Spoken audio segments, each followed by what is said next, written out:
My brother didn't even look up from his phone when he said it. He was scrolling through something, one leg crossed over the other, completely relaxed in the leather recliner my father had bought 20 years ago. Amber was standing behind him with her arms folded, the kind of posture that tells you the decision was already made before you walked into the room. "We need the space," Derek said. His thumb kept moving on the screen. "Amber's converting your room into a nursery. You've got 2 weeks. I stood in the doorway of the living room holding a casserole dish I had made for dinner. A chicken and wild rice casserole I'd been simmering since 4 in the afternoon, because it was Derek's birthday. And I still, somehow, after everything, believed in the ritual of trying. I set the dish on the dining table without saying a word. Amber unfolded her arms long enough to wave her hand toward the hallway. "We're not kicking you out," she said, in the tone people use when they absolutely are kicking you out. "You're 30 years old, Sloane. It's time you figured out your own living situation. We have a baby coming." 2 weeks, Derek repeated. I walked to my room, closed the door, and sat on the edge of my bed for a long time. The casserole stayed on the table. Nobody touched it. Here is what they didn't know. They never asked, so they never knew. Derek saw a woman who drove a 6-year-old Civic and wore the same rotation of clearance-rack cardigans to work. He saw someone who split her grocery bill carefully and never went to expensive restaurants and used a cracked phone case for 8 months before finally replacing it. He saw a woman who paid him $800 a month in what he called carrying costs to live in the house our father had left to both of us equally. He did not see the other accounts. He did not see the work calendar, the travel invoices, the secure encrypted drive sitting in a fireproof safe at an off-site storage unit 12 miles away. "My name is Sloane Mercer. I am a senior fraud investigator for a consortium of private insurance carriers. When a corporation is bleeding money through false claims and inflated billing codes, they send me in. I follow the paper trail into the dark. I find what people hide. I have a talent for it that I cannot fully explain except to say that dishonesty has a texture, and I learned to feel it very young, growing up in a house where the books were never quite balanced. My base salary last year was $620,000. I own 2 properties outright in different states. I have never once told Derek any of this. I learned the lesson early. Our father, a quiet man who loved crossword puzzles and bad coffee, passed away 4 years ago. He left the house to both of us in equal shares. Within 6 months, Derek came to me with a proposal. He wanted to refinance the property, to access equity for a new investment in his auto body shop. He needed me to temporarily sign my share over to him to simplify the loan process. "Just paperwork," he said. "You'll be fully reinstated once the loan closes." I was 26. I had just started my career. I trusted my brother the way you trust someone you grew up sharing cereal with. Someone who once drove you to the emergency room at 2 in the morning when you thought you'd broken your wrist falling off a ladder. I signed the paperwork. He never reinstated me. When I asked about it 6 months later, he said the attorney was slow. A year later, he said the refinancing was more complicated than expected. When I pressed harder, he got angry and said I was being ungrateful, that he had been covering the property taxes and the homeowner's insurance, and I should be thanking him instead of interrogating him like he was some kind of criminal. I stopped asking, but I started watching. I paid the $800 a month not because I thought it was fair, but because staying in the house meant I could keep an eye on things. It meant Derek couldn't make decisions about the property without me being close enough to notice. And besides, I needed to understand exactly what he had done before I did anything about it. I was still building the case when Amber told me to find somewhere else to live. 2 weeks later, I moved into a furnished apartment near my storage unit. I paid 3 months up front in cash and carried my boxes in 4 trips without asking for help. The apartment had white walls and a coffee maker and a view of a parking structure, and I slept better in it than I had slept in years. I told no one where I lived. I updated nothing publicly. Derek texted once asking for my new address for his records, and I replied with a post office box I had opened the week before. Then I went back to work. I want to be precise about what Derek's auto body shop actually was because the gap between how he described it and what it actually was matters enormously to everything that came next. Derek talked about that shop the way some people talk about a sports team. He used words like legacy and entrepreneurship and building something real with his hands. He had a sign printed with our last name on it. He framed a photo of himself shaking hands with a local city councilman and hung it near the register. What the shop actually was, as best I could determine from the financial documents I had quietly been accumulating for 2 years, was a vehicle repair business that processed significantly more insurance claim payouts than could be reasonably explained by the number of vehicles it serviced. The estimates were padded. Parts that were listed as replaced had not always been replaced. In some cases, vehicles appeared in the billing system that could not be traced to any actual customer on record. In the industry, we call this hard fraud. It is not a gray area. It is not aggressive billing or creative accounting. It is a federal crime. I had not yet taken it anywhere official because I did not yet have enough. I had suspicions and patterns, not proof. The proof requires access, and access requires either a subpoena or a source. I had neither. What I had was a brother who, when desperate, would take a lifeline from anyone who offered one. Derek had borrowed heavily to expand the shop 2 years earlier. The expansion had not gone well. He had a second location that was hemorrhaging money and a payroll he could barely cover. His credit was overextended and his refinancing options were narrowing. Amber had quit her job when she got pregnant, which was their right, but it had removed the only stable income in that household. He needed a large sum of money quickly, and he had no clean way to get it. I waited. 3 months after I moved out, Derek called me on a Thursday evening. His voice had the specific quality of forced casualness that tells you someone has been rehearsing the call. He asked how I was doing. He asked about my apartment. He said Amber had been asking about me, which was such an obvious lie that I had to set my coffee down to keep from laughing. Then he got to it. He had been approached, he said, by a private investment group interested in funding the shop's expansion, but they required a clean title on the property as collateral, which meant he needed to resolve the ownership issue. His word resolve. He said if I was willing to sign a formal release of whatever claim I thought I had on the house, he would make sure I was compensated fairly. How fairly? I asked. He named a number. It was roughly 40 cents on the dollar for a half interest in a property worth $450,000. I told him I needed to think about it. I hung up and called my attorney. Her name is Patricia, and she has represented me since I was 24 years old. She is not a warm person, and she does not pretend to be, which is exactly why I trust her completely. I told her everything. About the original transfer, about the shop, about Derek's call and his offer. She was quiet for a moment. Then she said, "How much do you want him to lose?" I thought about the $800 a month for 2 years. I thought about the casserole on the table. I thought about the paperwork I had signed at 26 because I still believed that people who shared cereal with you did not steal from you. Everything, I said. Patricia got to work. She contacted a colleague of hers, a man named Howard who ran a small business consulting firm and had done work for us before. She had him incorporate a new entity, a private investment holding company called Meridian Capital Partners. Clean website. Real registered agent. The kind of paperwork that holds up to scrutiny. Then Howard called Derek. Howard is very good at what he does.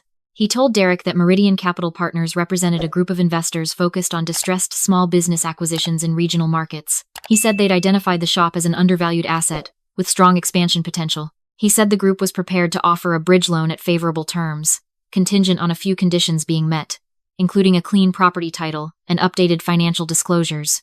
Derek called me back the same night Howard reached him. His voice was different now. The forced casualness was gone. He sounded like someone who had just been handed something cold to drink on a very hot day. "You should take the meeting," he said. "These people have real money. Sloane, if you'll just sign off on the house so I can present clean collateral, I'll cut you in on the profits once the investment closes. I'm trying to include you." I told him I would think about it. I gave him 4 days. Long enough for the anticipation to build, not so long that he found another option or started asking harder questions. On the 4th day, I told him I would come to the meeting if we could address the property issue at the same time. "Resolve it all in one place," I said. "Clean and simple." He agreed so quickly it made me a little sad. The meeting was scheduled for a Tuesday at 10 in the morning at Patricia's firm. I arrived at 8:30.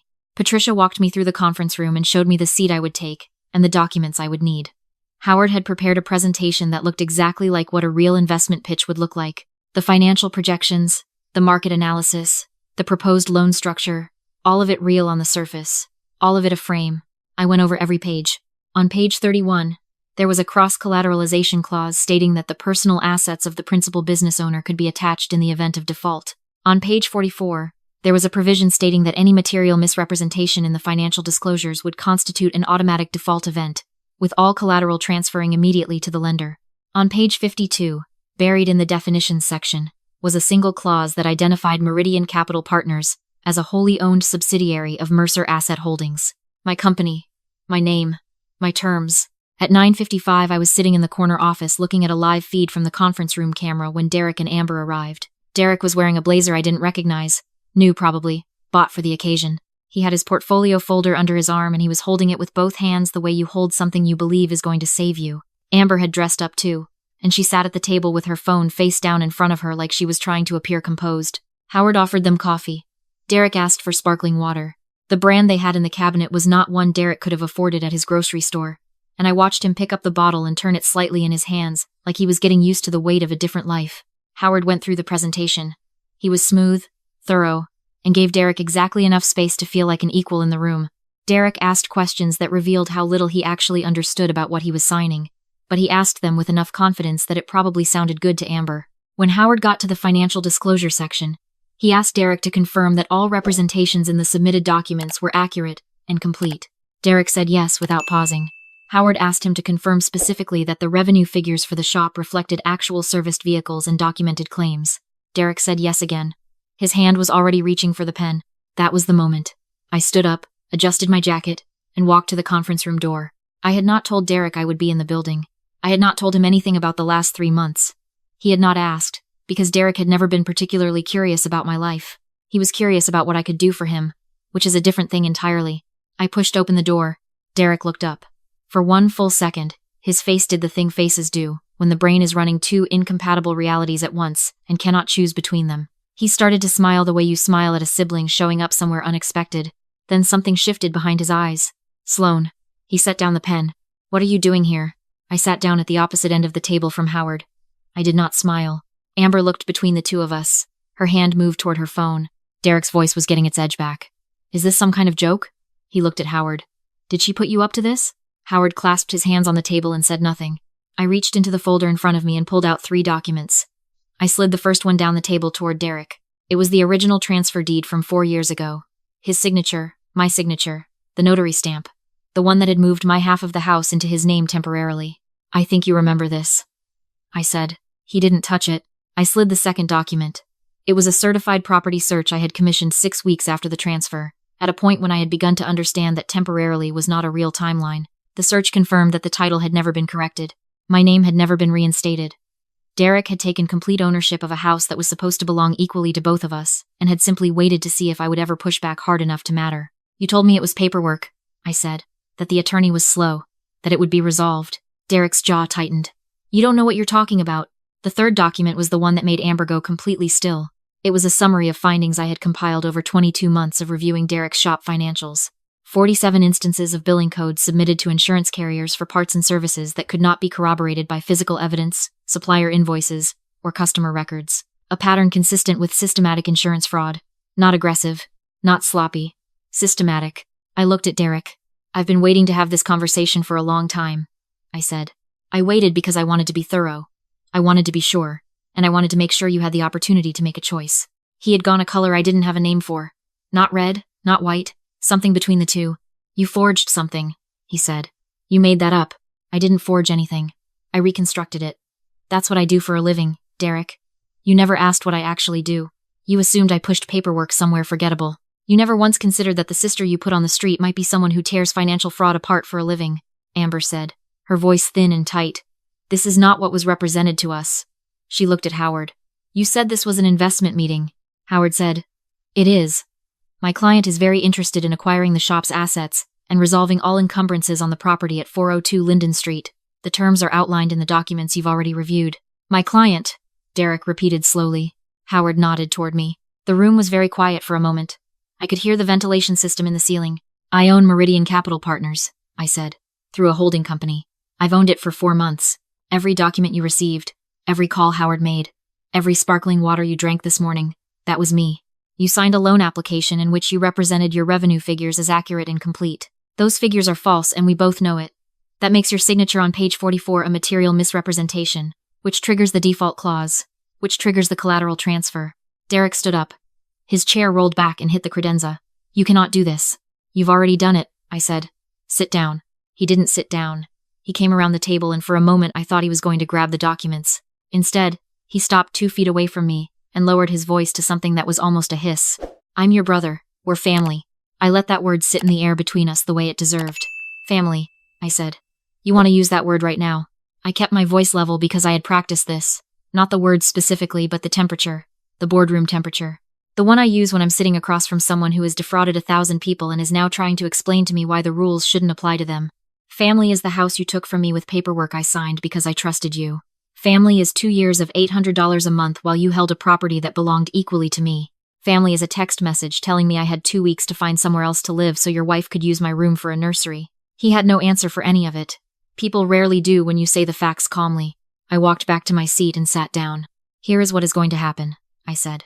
Patricia, my attorney, has already filed a notice with the county recorder disputing the original title transfer on the basis of fraudulent misrepresentation. That's step 1, and it's already in motion regardless of anything else. You cannot stop it. Step 2, whether the insurance fraud documentation goes to the carriers, and the state insurance commissioner is entirely up to you. I have no interest in destroying you for sport. I have an interest in getting back what was taken from me. Derek sat down. I don't know if it was a conscious decision or if his legs simply stopped holding him. What do you want? He said. His voice was different now. The business voice was completely gone. The house transfers to me. Full title. Clean. Within 30 days. You get a 6-month buyout period during which I will not report the billing irregularities, during which time you will make appropriate corrections to your records and repay the carriers what was improperly billed. If you do that cleanly, the fraud file stays with me. If you drag this out, or if I discover anything new, the file goes to the commissioner the same day. Amber said, We have a baby coming. Her voice cracked on the last word. I know. I said, I'm not asking you to be homeless. I'm asking you to give me what was mine. You can rent something with the money you'll no longer be spending on a mortgage you took out against my property. That is not, Derek started. It is exactly fair, I said. You know it is. He was quiet for a long time. Long enough that Howard refilled his water glass and he didn't notice. 30 days, Derek finally said. 30 days, I confirmed. He signed. Not because he wanted to, and not because he had forgiven me for any of it, but because the alternative was federal scrutiny of every transaction the shop had run in the last 3 years, and Derek was many things, but he was not stupid enough to pick that fight. Patricia filed the corrected deed that afternoon. I drove back to my apartment and ordered takeout and sat on my couch in the quiet. The white walls, the parking structure view. I thought about the casserole I had made and left on the table. I thought about the birthday card I had put in my brother's mailbox every year since our father died, handwritten, because I thought that was what you did. I opened my phone. Derek, in my contacts. My mother, who had called me twice since the meeting, and I had not answered, because I knew what the calls were about. Amber, who had texted something I had not opened. I did not call them back. I went to each contact one by one, not with anger, not with the dramatic weight of a final gesture, just quietly, the way you close a file when the work is done. Derek, my mother, Amber, 3 contacts, 3 taps, 3 small confirmations. The house closed escrow 27 days later. The title was clean, and in my name only. I walked through it for the first time as its sole owner, on a Saturday morning in October, when the light came in sideways through the kitchen windows, the way it always had. It was smaller than my memory of it. That happens, I've learned. The places we carry with us in our minds get built up over time, room by room, until the real thing can't quite hold the weight of the version we've been carrying. My father's recliner was still in the living room. Derek hadn't taken it. I sat in it for a few minutes. I didn't feel victorious, exactly. I'm not sure victorious is the right word for getting back something that was already yours. I felt settled, the way a door feels when the latch finally catches after months of sticking. I had the walls repainted. I kept the kitchen as it was because the kitchen was already right. I put my father's crossword puzzle books on the shelf in the hallway, where they had always been, where Derek had apparently just left them. And I thought about how strange it is that the things people dismiss as unimportant are often the only things that stay. 3 months later, I heard through someone we both knew that Derek had signed a corrected billing agreement with 2 of the major carriers and was making quarterly repayments. The shop was smaller now, but apparently still running. I don't know whether to call that redemption or just self-preservation. I'm not sure it matters. My mother called again in November. I let it go to voicemail. She said she thought I had gone too far. She said family forgives. She said our father would have wanted us to work it out. I listened to the voicemail once, and then I deleted it. My father was a quiet man who loved crossword puzzles and bad coffee, and he left his house to both his children in equal shares because he believed we would treat each other fairly. I think about what he would actually want, and I think he would want the house to belong to the person who stayed in it, who maintained it, who drove 12 miles every Saturday for 4 years to check that the gutters were clear and the basement wasn't flooding. I think he would want the crossword books on the shelf in the hallway. I am not hard-hearted. I don't think what I did was revenge in the way people usually mean that word, with its heat and its satisfaction. What I did was complete an audit. I found the fraud in the ledger. I documented it. I removed it. That is simply the work. The apartment lease expired in January, and I didn't renew it. I moved back into the house the first week of February with 4 boxes and a coffee maker and my father's recliner, which I had had reupholstered because it needed it, in the same leather, the same color, because some things don't need to change. I made coffee on the first morning and took it to the back porch and sat in the cold because the light was good there. You think you know what someone is. You think the version of them you grew up with is the permanent version, the real version. You forgive the ways they disappoint you because you assume that deep down the person you knew at 7 years old is still in there, still retrievable, still worth the effort. Sometimes they are. Sometimes you're wrong about that. The difference between wisdom and bitterness is knowing which situation you're in and not wasting years trying to make one into the other. I drank my coffee. The yard needed work. The gutters were fine. I had a lot of work ahead of me, and I was exactly where I was supposed to be. If you're listening to this from somewhere far away, drop a comment and let me know. I want to know how far a story can travel when you finally tell the truth.